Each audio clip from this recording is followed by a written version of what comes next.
Another horrific day, a detestable day. I'm absolutely sick to my stomach. And this is just absolutely pure evil. On Valentine's Day, everyone was happy, spreading love, and it just crashed down so quick. No one deserves this. Send out my heart to all the families, everyone out there. No one deserves this. This morning, a Florida community is now in mourning. 17 people were shot and killed during a shooting rampage at a high school. Thank you for joining us. I'm Jessica Harthorn. And I'm Greg Funderburg. We'll get to that horrible story in just a moment. But first, let's get a quick check of your forecast with Storm Track 9 meteorologist Brian Smith. All right, thanks a lot, Greg. We're waking up to a lot of clouds, some patchy drizzle, and mild temperatures. Not much being detected on the radar, but we do have the wet roadways. That's going to allow for some slick conditions here this morning. Might want to allow yourself a little extra time. The next big weather maker for us is going to be this cold front here that moves in midday tomorrow, and that's going to bring with us some showers, but also it's going to bring with us some cooler air. No doubt we make it well into the 60s and low 70s here by today. But look at this. Tomorrow we may start the 60s, but by tomorrow night we're dropping down into the 40s. So rain showers and colder air moving in. Today, though, kind of the opposite. Less rain and warmer temperatures. 68 at 11, around 70 this afternoon, and staying in the 60s as we head into tonight. Not only do we have rain showers for Friday, but we'll have an update on Saturday's rain and more warm air in that 7-day forecast. We'll talk all about it coming up in just a few minutes. Greg? Thanks so much. And time now 5:01, and back to that developing news in Florida.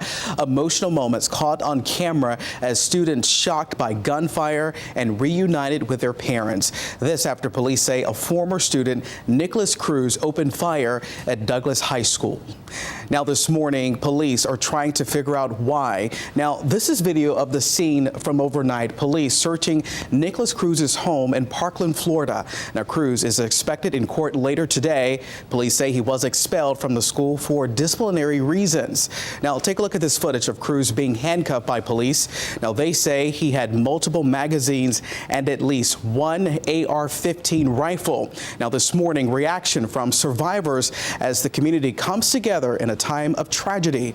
Students speaking out about Cruz, calling him a quiet kid who never seemed like he was all that dangerous. I had class with him sophomore year. I got assigned to a group project with him, and he started talking to me. He told me how he got kicked out of 2 private schools. He was held back twice. He had aspirations to join the military. He enjoyed hunting. He always just seemed very quiet and strange.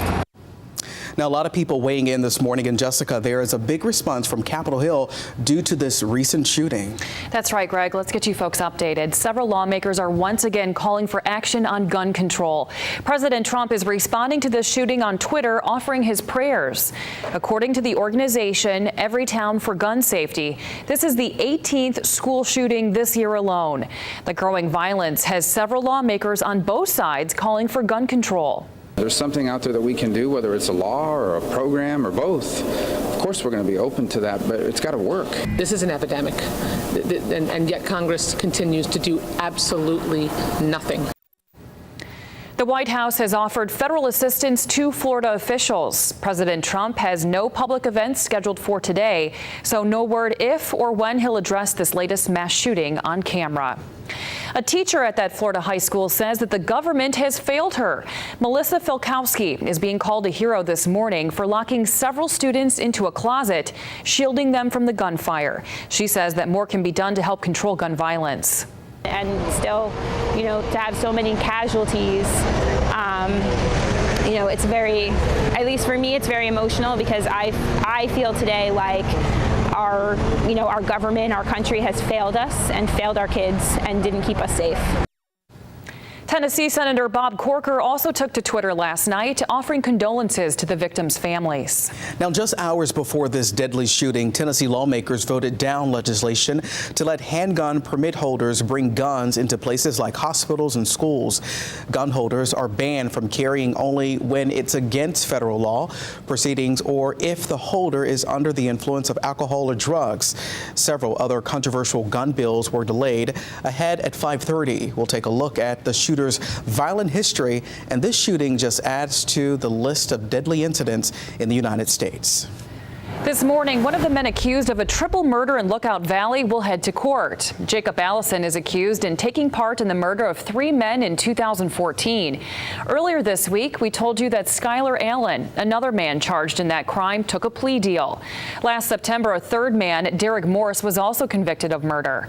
Prosecutors say the shooting may have been over a $20 debt.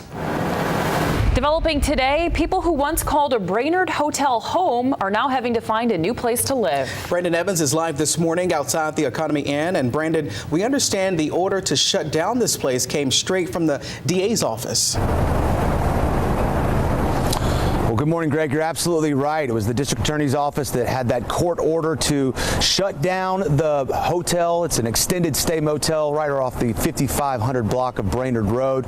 And it wasn't just the owners who were evicted from the building. It was also the people who lived here and paid weekly rates. Now, according to the court order that we received and looked at, it cited complaints and reports from officers who said they were called out here numerous times for disorders, public intoxication, fights, suspicious persons, and drug-related activity. The court order also quotes an officer, Novak, who says that he initiated and assisted in several arrests right here on this property for warrant services. Now, this warrant services, it might have included stolen vehicles, narcotics, weapons violations, but the people that were living here, well, they say now they don't have anywhere to go, and there was no warning.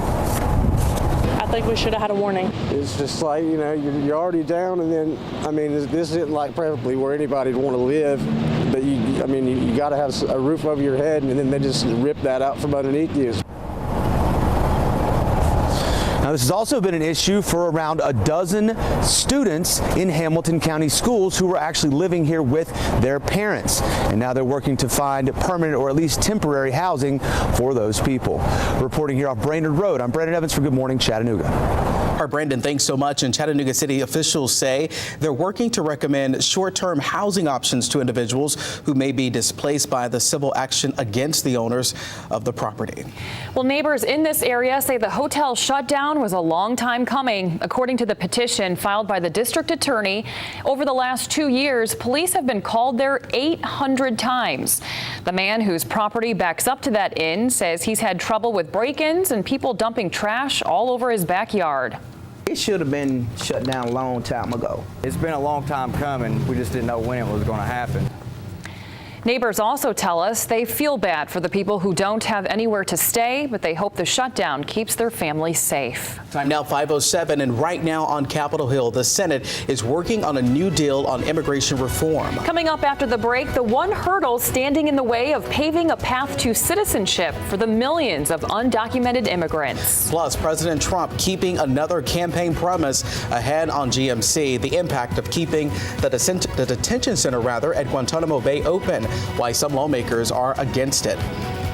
And we're tracking more rain showers as we head into your Friday and especially on Saturday, but that's after a warm day today. We'll talk about the temperatures that are going to go up and then go back down over the next 24 to 48 hours. It's more coming up after the break. Right now, though, it's a little soggy out there. It's mild, too. On top of that patchy drizzle and those wet roadways. Storm Cam 9 Network brought to you by CHI Memorial.